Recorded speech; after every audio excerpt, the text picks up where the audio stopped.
Her father hired a black bodyguard just for protection. Malik, I was so Tonight, scared. he's bleeding because of her. I thought I'd lost and she's you. about to confess the one thing he was never In paid to take. Her and heart. out. Just like we practiced. You've got this. Before we dive in, make sure to hit subscribe, tap like, and share this video. The more voices we reach, the louder these stories become. And drop your city in the comments. Let's see where love finds us. Her father's voice was still echoing in her head when the elevator opened onto the private lobby. Aurora, this isn't optional, he'd said, every syllable sharpened by years of power and habit. You've had 3 threats in 2 weeks. I'm not negotiating with my only child's life. Now the doors slid apart, and his decision was standing there waiting for her. He was impossible to miss. Tall, broad shoulders filling out a dark suit that actually fit, not like the off-the-rack guys downstairs. Warm brown skin, close-cropped hair, clean beard, posture so straight it made the marble walls seem lazy. He wasn't leaning on anything, not checking his phone, not pretending not to stare. He was simply present. His eyes found her the second she stepped out. Quick assessment, then something gentler, like he'd just checked her for bullet holes in half a breath. So this was the bodyguard. Aurora adjusted the strap of her designer tote higher on her shoulder, the silk of her pale blue dress whispering against her thick hips as she walked forward. The dress clung the way she liked, soft, expensive fabric cupping her curves, neckline low enough to make board members stutter. She knew how she looked. It was armor. "Miss Rowan," he said, voice low and steady. "I'm Malik Hayes. I'll be handling your protection detail." Of course his voice would sound like that, she thought irritably. Calm, grounded, like he belonged here more than she did. "My father hires you?" she asked, walking past him toward the penthouse door. If he was going to be in her space, he could keep up. "Yes, ma'am," Malik said, falling into step beside her, not quite close enough to touch. "Rowan Security contracted my firm. I'm your primary assignment." "Great," she said, keying in her code. "Another employee of my father's." The lock clicked. She pushed the door open and stepped into the penthouse, the shell of glass and steel everyone in the city called Cloud 9. Floor-to-ceiling windows, white marble floors, soft grey furniture that looked like it had never offended anyone in its life. It was all immaculate, cold, Instagram perfect. "Leave your whatever," she gestured vaguely toward the hallway, somewhere out of the way. "I'm not used to sharing square footage." Malik didn't move until the door shut behind them. "Before we get into routines, Miss Rowan, I need to walk the perimeter." She turned, one hand on her hip. "Do you always introduce yourself to women by talking about their perimeter?" There was a flicker at the corner of his mouth. Humor, maybe. "Only when someone's been sending them detailed emails about how and where they plan to hurt them." Her spine went rigid. The words hit harder than she expected. He saw it. She could tell. His gaze softened, just a fraction. "I read the reports," he said more quietly. "I'm not here to scare you. I'm here so you can breathe." "I'm breathing just fine," she lied, crossing to the bar. She poured sparkling water into a crystal glass with fingers that shook only a little. "And it's Aurora." "Yes, ma'am." She rolled her eyes. "That's not. Forget it." Her phone buzzed on the counter. "Group chat, girls' night. So, did Daddy Rowan really hire a bodyguard? Jenna, send pics immediately. Is he ugly enough that I don't need to be jealous?" Aurora glanced over her shoulder. Malik had moved to the windows, scanning the skyline like it might talk back. He moved with the unhurried precision of someone who knew exactly how fast he could be if he had to. She snapped a photo anyway, angle low, mostly penthouse, his figure caught in the distance. "Aurora, relax. It's just a bodyguard, just some black guy from a security firm. He's here for protection, that's all. Just some black guy, babe. You're going to fall in love by Tuesday. Don't play with him if you're not serious. Those quiet ones see everything." Her thumb hesitated over the keyboard, some small uncomfortable tug in her chest. It wasn't like she meant anything by it. She dated who she wanted. She kept her heart where no one expected to look. She locked the phone and looked up, right into Malik's gaze in the reflection of the glass. He'd turned, just slightly. Enough to see her, see the phone, see whatever he saw. Heat crawled up her neck. "Are you done measuring my perimeter?" she asked, sharper than she meant. "Almost," he said. I need access to your schedule, your usual routes, anyone who has keycards or codes to this place. I'll also need to go through your social feeds. She laughed once, incredulous. You want to audit my Instagram? If someone's watching you, they're probably watching there too. He didn't flinch. Patterns get people hurt. The words dropped into the room like stones. She swallowed. The last email had mentioned the dress she wore last Friday, the way she'd lifted her hand to fix her hair, the exact caption she'd posted. Fine, she said tightly. The tablet on the island has my calendar. I'll send you my socials. Anything else, Mr. Hayes? Yeah, he said. I need to go over movement rules before we leave again. We're not leaving. She folded her arms under her chest, aware of the way the neckline shifted. I've had a long day, and I'm not hiding in my own home, because some coward with a keyboard doesn't like me. His eyes went to her arms, then carefully lifted back to her face. I'm not asking you to hide, he said. I'm telling you we're changing how you move. The arrogance of that sentence rubbed against something raw inside her. All day, men in suits had talked about her like a stock price. Her father had raised his voice in front of 3 vice presidents. The tabloids were still chewing on last week's party. Now this stranger thought he could tell her how to breathe. Let me make something clear, she said, stepping closer. He smelled like soap and something warm like cedar. She ignored it. I hired you. Your father hired me, he corrected gently, to stand there and look intimidating so whoever's behind this gets bored and moves on. You are not my boss. You are not my father. And you do not decide where I can and can't go. For a heartbeat, the air pulsed between them. He didn't move back. He didn't loom either. He just stood there, calm, as if he'd been yelled at by much scarier people and survived. I get that you're angry, Malik said, and you have every right to be. But I have one job. Make sure you're still breathing at the end of every day. That means routines change. Doors get locked faster. Cars leave 5 minutes earlier. You get tired of me saying no. That's not safe. His gaze dipped barely toward her hand. She realized she'd clenched her glass so hard her knuckles had gone white. He went on, softer now. If you want someone who tells you what you want to hear instead of what keeps you alive, fire me tonight. I'll walk. No hard feelings. But if I stay, Aurora, I'm going to do my job. Her name in his mouth did something strange to her ribcage. Aurora looked away first, her pulse thudding in her ears. She hated that what he said made sense, hated more that a sliver of something like relief was trying to push through all the anger. Tomorrow, she said finally, we can talk about whatever you need tomorrow. I have a charity gala tonight. You're not going anywhere tonight without me, Malik said. She laughed again, but it came out thin. Are you going to drag me back if I try? His eyes didn't waver. I'll talk to you like an adult first. If that doesn't work, I'll remind you that someone out there has already imagined hurting you in more detail than you've let yourself think about. I'd rather we didn't give them an easy opportunity to practice. Her stomach lurched. The room tilted for a second, memories flashing. The line in the email about her necklace, the one her mother left her. The attachment with her building's entrance, circled in red. She set the glass down a little too hard. Water sloshed over her fingers. Malik moved before she could react, pulling a napkin from beside the sink and holding it out. Not touching her, just there. Here, he said quietly. Her fingers brushed his as she took it. His hand was warm, steady, present in a way the rest of her life never felt. Fine, she whispered. You win. You can play shadow at the gala. He nodded once. Not triumphant, just settled. I'll need details. Location, time, what you're wearing so I can plan sightlines and... She raised a brow. You need to know what I'm wearing? For security, he said, deadpan. Oh, of course. A reluctant smile tugged at her mouth. My dress is as much of a hazard as the death threats, clearly. To some people, maybe. The hint of humour finally broke through in his eyes. I still need to know if you'll be easy to spot in a crowd. Trust me, she said, turning toward her bedroom. I'm always easy to spot. She felt his gaze on her back as she walked away.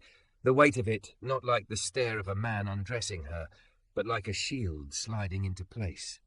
It unsettled her more than she wanted to admit. Behind her, she heard him moving through the penthouse, opening closets, checking locks, memorizing the layout of a life he didn't belong to. Aurora paused at her doorway, one hand on the frame. For the first time since the first email had arrived, she exhaled all the way out, lungs empty. Just for protection, she told herself, almost like a prayer. Just a job, just a bodyguard. So why did it already feel like the most dangerous thing in the room was the way she'd felt when his eyes met hers in the glass? Aurora stared at herself in the mirror and almost didn't recognize the woman looking back. The gown was the problem. Midnight blue, off the shoulder, the kind of dress that clung to every curve like it had been poured on. The fabric hugged her full hips, cinched her waist, framed the soft swell of her breasts without even pretending to be modest. Her hair fell in glossy waves over one bare shoulder. Diamonds glittered at her throat and ears. She looked like exactly what the tabloids said she was, a spoiled, thick, curvy heiress who lived for parties and attention. She did not look like sleeping with the lights on for a week. "Are you ready?" Malik's voice drifted in from the living room, low and steady. It grounded her more than the stem of champagne she was twisting between her fingers. Aurora took a breath, lifted her chin and stepped out. He was waiting near the door, already in motion, eyes sweeping over the gown, over her, then quickly away, like he'd walked into a room on fire and was checking exits before anything else. The dark suit he wore tonight was different, sharper. The shoulders were perfect, the tie straight, the holster hidden so well she wouldn't have noticed if she hadn't watched him slide the jacket on earlier. "You clean up nicely," she said, trying for light. "So do you," he answered, then added, "I'll need a wrap for you. That dress gives a lot of visibility. Good for me, not great if someone else is looking." She snorted. "If you think a shawl is going to make me disappear, you are wildly underestimating this body." His gaze flicked over her once more. Quick, clinical, but there was something else there for a heartbeat, something that warmed her skin. Then it was gone. "Not disappear," he said. "Just makes it harder for anyone with a camera or a scope to get a clean line. I'd rather they see a blur than a target." Her stomach dipped. She hadn't thought of that. Not like that. "I'll grab one from the closet," she muttered, suddenly very aware of how much skin the dress exposed. When she came back with a soft grey cashmere wrap draped around her arms, he nodded approval, then handed her a slim black case. "What's this?" she asked. "Panic fob," he said. "Comms line to me. Press and hold if you feel uncomfortable or separated. It buzzes my wristband and sends your location to my phone." She arched a brow. "You think I'm going to get lost at my own gala?" "I think," he said, "that people who want to hurt you might count on you being distracted at your own gala." The words made her throat tight. She swallowed. "You're very cheerful, you know that?" "Occupational hazard," he said. "Cars downstairs. We'll use the private garage entrance. I'll go out first, check the hallway, then wave you over. No stepping into unknown spaces ahead of me. That goes for entire night." She bristled. "I'm not a child." "I know," Malik said. "That's why I'm explaining, not ordering." The distinction shouldn't have mattered. Somehow it did. In the elevator, the air felt smaller than usual. She watched him in the mirrored walls, the way his shoulders remained relaxed while his eyes never stopped moving. He noticed every floor they passed, every flicker of the overhead light, the slight delay before the doors slid open. "What did you do before this?" she asked suddenly. "Military," he said. "Then a few years with another private firm. Started my own last year. Is that why my father hired you? Because you've been shot at before?" There was the smallest curl of humour at his mouth. "I think he hired me because my firm's the only one that told him no 3 times before we said yes." She blinked. "You turned my father down?" "Not enough information," Malik said. "He wanted someone to watch his daughter. I wanted to know what from." "And when he told you, you said yes?" "When I saw the emails, yeah." His jaw tightened. "Whoever's sending those doesn't just hate you. They know you, or think they do." Her chest went cold for a second.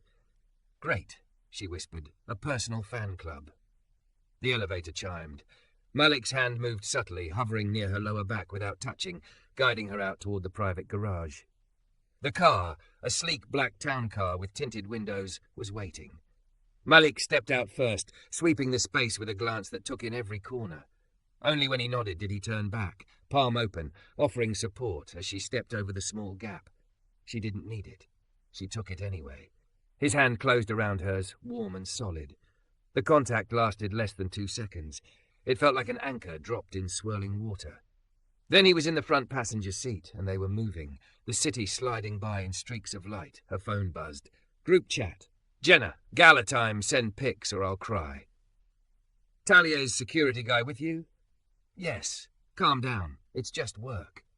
Post him on your story. Coward. Aurora angled the camera and snapped a photo of her own legs, the sweep of midnight blue, the blurred outline of Malik's profile in front. She hovered over the caption. Just for protection, she typed, then deleted the words. They felt suddenly small, dismissive. She locked the phone instead. At the hotel, the noise hit first. Laughter, music, the thrum of too many people trying too hard. Flashbulbs popped near the main entrance as photographers jostled for angles. Not there, Malik said quietly as the car slowed. Side entrance. This is my event, she reminded him. People expect me on the carpet. They also know where you'll be and what time, he answered. Patterns, remember? God, he was annoying when he made sense. Fine, she sighed. Side entrance. The hallway was quieter, the carpet softer under her heels. A staff member hurried forward with a relieved smile. Miss Rowan, we were wondering when you'd... Oh, and you are? Hayes Protective Services, Malik said, badge already in hand. I'll be on her shadow tonight. I need to see all exits from the ballroom, the service corridors, and your security feed access. The staffer blinked, flustered. Aurora almost smiled. Malik's calm authority bent people's decisions without raising his voice. It was interesting. While he conferred with hotel security, Aurora walked into the ballroom. For a moment, the sight stole her breath. Crystal chandeliers poured light over white and gold decor, towering arrangements of pale roses, a glittering stage. She'd signed off on the designs weeks ago, but seeing it alive, tables filled, champagne flowing, made something inside her straighten. This she knew how to do. Aurora! Talia's voice sliced through the noise. Her friend appeared, all legs and red silk, dark curls piled high. You're late, you wicked woman. I had to get past the bouncer, Aurora said dryly, glancing back. Malik had followed at a distance, taking in entry points, staff movements, the stage layout. Talia followed her gaze. Oh, she breathed. Oh, no. What? Aurora asked. That is not just some black guy from work, Talia murmured. That is a problem. Heat crawled up Aurora's neck, remembering the exact phrasing in the group chat. Guilt pricked sharp. She watched Malik pause near a column, eyes scanning, lips moving like he was counting something under his breath. He's a professional, she said, more to herself than Talia. It's just a job. Talia said, and I go to the gym just for the vending machine. Before Aurora could retort, her phone buzzed again. Unknown number. Her blood ran cold the moment she opened the message. Nice dress. Midnight suits you. Shame about the neckline, though. Makes it easier. Attached was a photo. Her, stepping out of the side entrance less than 10 minutes ago. The camera angle was from above and behind. Hotel security camera. Or someone near it. Her hands went numb. The edges of the room blurred. Malik appeared at her side so fast she hadn't seen him cross the distance. What happened? She couldn't get the words out. She just held up the phone. His eyes scanned the text once. His jaw clenched. Who else have you shown this message to? No one, she whispered. It just came. Good. He slipped the phone from her trembling fingers. Breathe. I am, she snapped, but it came out shrill. He angled his body, subtly blocking her from view of the nearest tables. In for 4, he said softly. 1, 2, 3, 4. Out for 6. 1, 2, 3, 4, 5, 6. She glared at him. Don't talk to me like I'm Aurora, he said, and her name was calm and warm and solid. Do you want to pass out in front of 300 people and have this on tomorrow's headlines, or do you want to get through the next 60 seconds standing up? That did it. Pride was still louder than fear. She sucked in a breath. 1, 2, 3, 4. Let it out. 1, 2, 3, 4, 5, 6. Again. Her heartbeat slowed just barely. The edges of the room came back into focus. Good, Malik murmured. We're going to step out to the balcony. Smile like I just told you something funny. I feel like throwing up, she muttered. Then smile like you're hiding that, he said. You've had practice. She did it. She pasted on a bright, practiced party smile and let him guide her across the room. People parted without realizing why. He never touched her, fingers hovering inches from the small of her back. But she could feel him, a steady presence pulling her through the chaos. The balcony door closed behind them with a blessed hush. Cool night air kissed her bare shoulders. The city glittered below. Aurora leaned on the railing, shaky. "He's here," she whispered. "He's watching. Inside the hotel, maybe. How did he get that angle? That has to be a security camera." "Malik?" "I know," he said. "I've already texted your father's head of security and the hotel director. We'll lock down the feed, pull access logs, check for compromised accounts. Right now, I care about you staying upright." He stood beside her, not crowding, but close enough that his body heat seeped through the cold. "I hate this," she said, voice raw. "I hate being scared in my own city, in my own dress, at my own event. I hate that he's in my head." Malik was quiet for a moment. When he spoke, his voice was softer than she'd ever heard it. "I know what it feels like," he said, "to walk into a room and scan for danger before you notice the decor, to wonder which face in the crowd wants you gone. I can't take that from you. I can't promise you'll never be afraid again." She looked up at him, surprised. "Then what are you here for?" His eyes met hers, dark and steady. "To make sure being afraid doesn't mean being alone," he said simply, "and to make sure if someone tries to touch you, they regret it before their second step." Something in her chest cracked. For weeks, fear had been a tight, hard knot. His words didn't dissolve it, but they wrapped around it with something else. Something like safety. Her eyes burned. She blinked hard. "You talk like you're sure you can stop him." "I'm sure I'll get between him and you," Malik said. "Every time. That's not bravado, Aurora. That's the job. That's the promise." She let out a shaky laugh. "You make it sound very noble." "It's pragmatic." He tilted his head, studying her. "I need you to trust me enough to listen when I say we're leaving, or don't post that photo, or we're changing routes. That trust doesn't come from a paycheck. It comes from you knowing I'm on your side, not your father's, not the board's, not the press. Yours." The word yours did something to her breathing that had nothing to do with fear. "Why?" she asked before she could stop herself. "You don't know me." He looked at her for a long moment, the city lights reflecting in his eyes.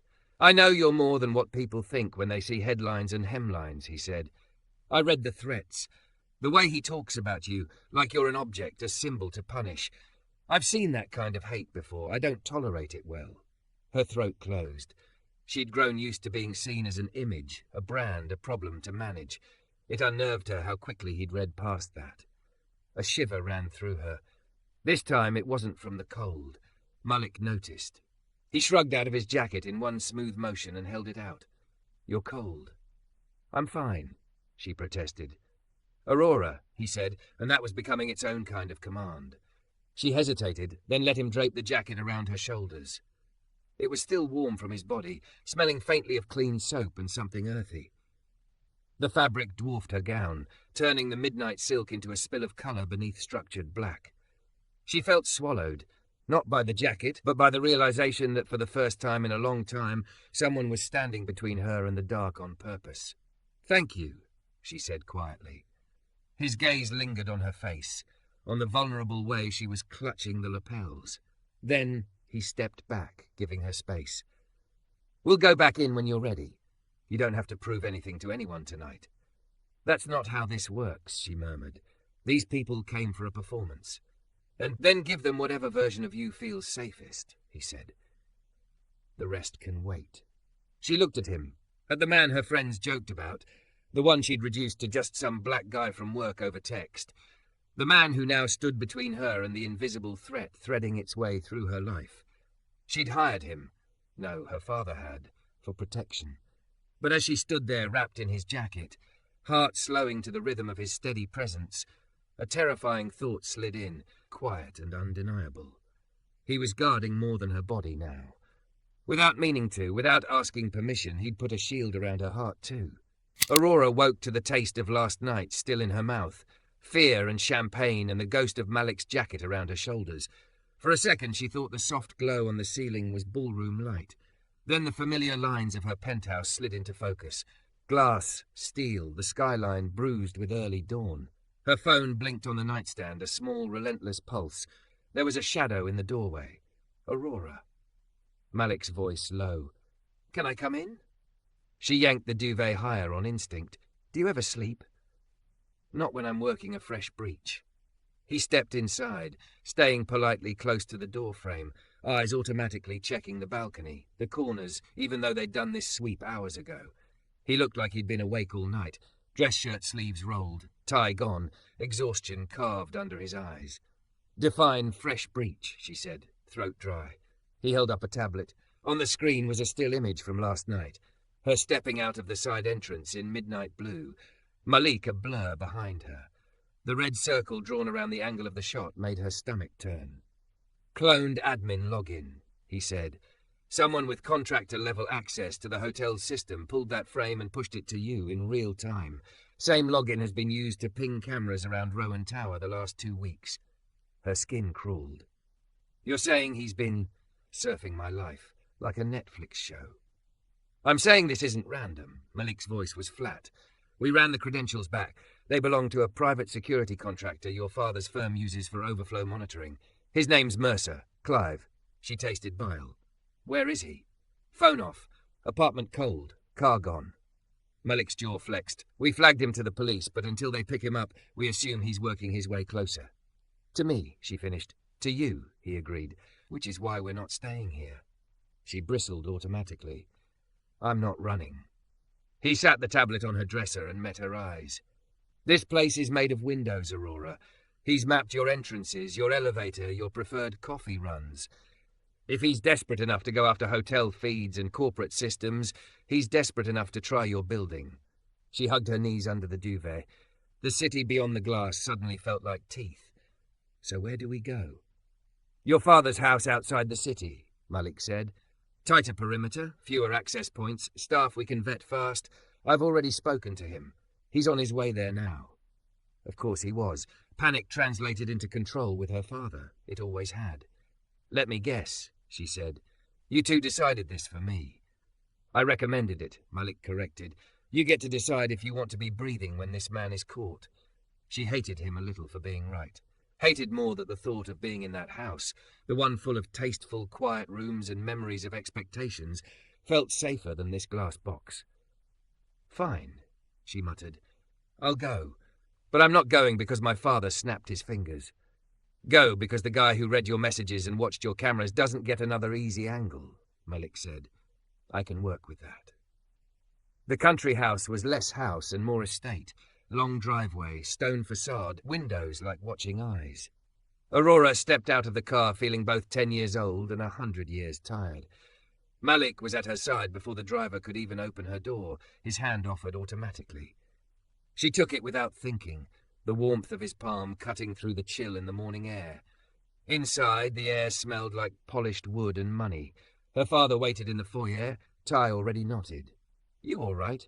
he asked. Voice rougher than she'd heard in a long time. "I'm standing," she said. "That's about as good as it gets lately." He flinched, then covered it with irritation. "Hayes and I have gone over the plans. The rear annex is sealed, staff list trimmed. You'll stay in the East Wing. No unnecessary visitors." "I didn't exactly have a parade scheduled," she muttered. Richard ignored her. "Hayes, you'll coordinate with my head of security." "No," Aurora cut in, surprising herself. "He coordinates with me. It's my life on the line, not yours." Her father's eyes cooled. Malik's gaze flicked between them, unreadable. "I'll keep you both looped," Malik said diplomatically. "Right now, I want eyes on every camera feed and every person with a keycard." "And I," Richard said, turning away, "have a board call to reschedule because of this circus." Of course he did.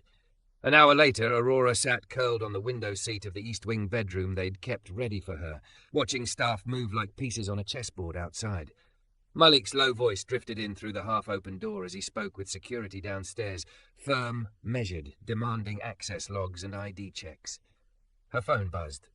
"Talia, you alive?" "Barely. They've moved me to the country like I'm contagious." "Country? Are we talking cottagecore trauma or rich people trauma?" "Is he with you?" Aurora glanced at the doorway, at the shadow of Malik's shoulder as he leaned toward the hallway monitor. Aurora. "Yes. It's complicated." Before either of them could reply, a soft ding sounded from the tablet on her bedside table, a motion alert from one of the rear cameras. Habit more than fear made her tap it. The feed that filled the screen showed the back corridor near the service entrance. A man in a maintenance uniform walked down the hallway, cap low, pushing a mop cart. At first he was no one, just another blur in the machine. Then he lifted his head to check a camera. The angle caught his face perfectly. For a beat, Aurora couldn't move. She knew that face now. Not from life, from the file Malik had shown her, hastily printed, rushed through. Clive Mercer. Average, forgettable. Except she'd never forget the flatness of his eyes. He smiled directly into the camera, or into her. Her scream ripped out before she knew she'd made a sound. In the same instant, Malik was there. The door slammed open, his hand already on the holster under his shirt, eyes sweeping the room. What happened? She shoved the tablet at him, fingers shaking so hard she almost dropped it. "He's here," she gasped. "The back corridor. Look." Malik's face went stone still as he saw the feed. "When was this triggered?" 30 seconds ago. He's inside. He's inside." On the screen, Mercer stepped out of frame, the hallway emptying. "Stay here," Malik said. "Lock the door. Closet bathroom. There's a deadbolt. Do not move until I come back for you, no matter what you hear." "No," Aurora blurted. "I'm not letting you." "Aurora." He stepped closer, eyes burning into hers. "I can't do my job with you in the open. You want me to come back? Help me by not making me choose which way to run."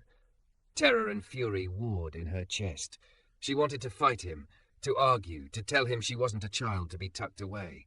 Then she saw in her mind Mercer's smile as he stared into the camera, the thin knife of hunger in his eyes. Her throat closed. "Come back," she whispered, hating the crack in her voice. His jaw tightened. "That's the plan." And then he was gone, moving down the hall faster than she'd ever seen him, radio already at his mouth. Aurora locked the door with fumbling hands. The house, suddenly, was all noise. Shouts, the thump of running feet somewhere below, the distant bark of her father's voice. She lasted almost 90 seconds. It was the sound that broke her. A crash from downstairs, followed by a shout cut off in the middle and a heavy, horrible thud. Every instinct in her screamed hide. Another voice, just as loud, screamed Malik. She ripped the door open. "Aurora!" someone yelled down the corridor. "Miss Rowan, get back!" She was already running, barefoot on the polished wood, heart hammering so hard her vision narrowed. The east wing hallway blurred.